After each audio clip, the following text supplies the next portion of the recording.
This video is sponsored by World Anvil. If this is the first World Anvil mention you've seen, or if you're very forgetful, World Anvil is a platform to create living worlds out of text. Among their crazy amount of services is a character and campaign manager called Heroes. Here you can throw together a campaign or a character, and manage anything from a character's relationships to how many orc nuts you can carry. Heroes is great for keeping notes during play, accessing abilities and spells, and customizing your sheet with enough detail to make my brain deflate after writing like 3 paragraphs. It's also pretty useful if you're streaming a campaign and want to make that campaign even more interactive to your viewers. Do you want to know the best thing about Heroes? It's free! So go make a character to pique your interest until you inevitably sink dollars and hours into world building. Enjoy the video. This video is all about liches. Lichen. Lycan? The Frosted Kings of the Undead, ancient scholars of Golb, and a guy named Steve. A lich isn't just an ordinary undead. They're the undisputed masters of undeath because they figured out how to die while still having a soul and a brain. And that soul brain is in this very flammable wooden box. Let me explain the why before I get to the how. A man is born. He grows into adulthood, never knowing his place in the world. He is taught what to think, where life will guide him, and how mankind works as a unified people. Then he quickly discovers what a lie all this was. Life didn't guide him, it beat him into submission. Every lesson was taught by turmoil. Only trials and tribulations rang true as his childhood lessons faded out of memory. He claimed his stake with earned knowledge and sought truth that others would hide from him. He gathered wealth, magical power, and clarity, but also dust, wrinkles. Memories began to fade. He felt as though all he had fought to learn was slipping through his fingers like sand in an hourglass. An hourglass that was almost empty. In panic and fear, he felt his very soul resting at the top of the sand, sliding closer to the unknowable abyss. So he caught it with a butterfly net and shoved it in a magic box. There are 2 reasons why not everyone is a lich. Firstly, because that shit is hard to do. Not everyone tries unless they're an established wizard who knows all the secrets of the arcane, and wants to preserve those secrets. The second is because only complete assholes know the ritual.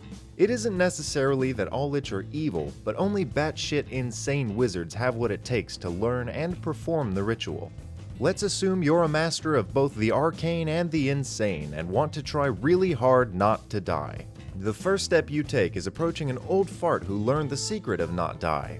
Then you slob his knob like corn on the cob, or do whatever nasty thing he demands until they give you grandma's recipe for lich juice. Some examples of lich keepers include Orcus, the demon prince of undeath, Vecna, the god of all liches, Richard from accounting, and Arcanoloths.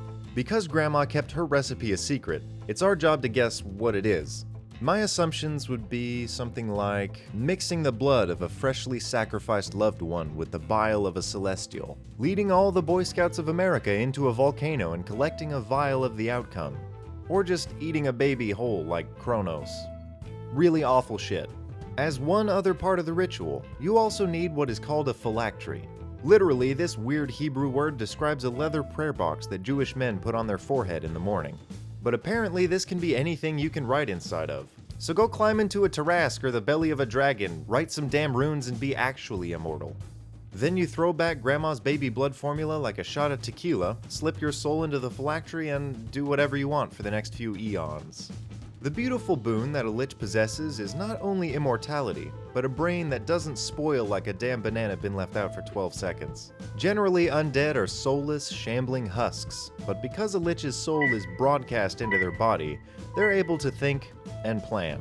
Being perhaps the only immortal humans by their own design, a lich retains that mortal ambition to forever gather power, wealth, and knowledge. When you have such an affinity for undeath, a spooky, scary skeleton army usually does the trick. They can lay out plans over centuries that they actually get to benefit from. But over time, they lose that humanity, and eventually, even the ambition. Being immortal sucks, man.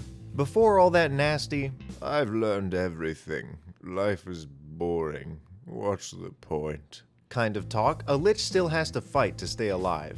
And to do that, they have to munch on a soul every once in a while.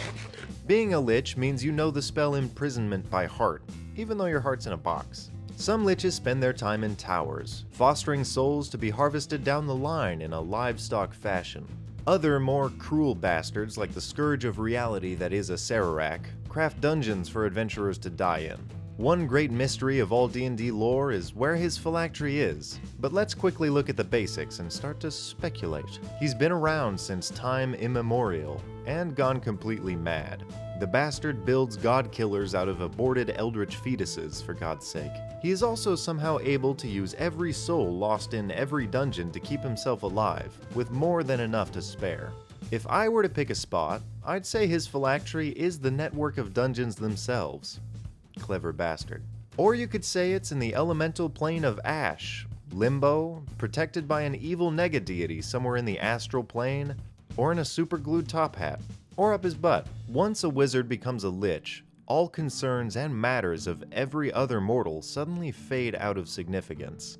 There is only them eternally, the pursuit of power and knowledge, and their lair. A lich's lair is usually whatever tower the wizard kept before, or anywhere it can stockpile latent magic to learn from and defend. Their lairs and their lair actions are crazy.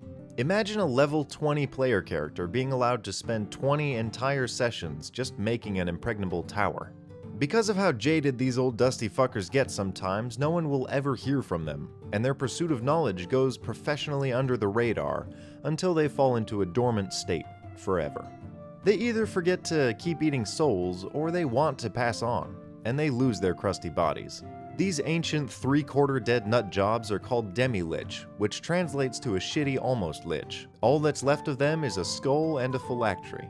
Aside from the insults, imagine getting Alzheimer's as an immortal being, fading out of sanity and memory, but being unable to die, just because you were selfish when you were younger. A Sararak and a handful of lackeys entered this state on purpose, tying their fully intact consciousness to the outer planes to float around as thoughts and ambitions without bodies. Sounds to me like dying, but with a lot of extra steps. But those who don't choose to fabricate their own death work forever to gather knowledge, servants, power, and wealth. But to what end? We don't know. To be honest, they might have forgotten why they started so ambitiously.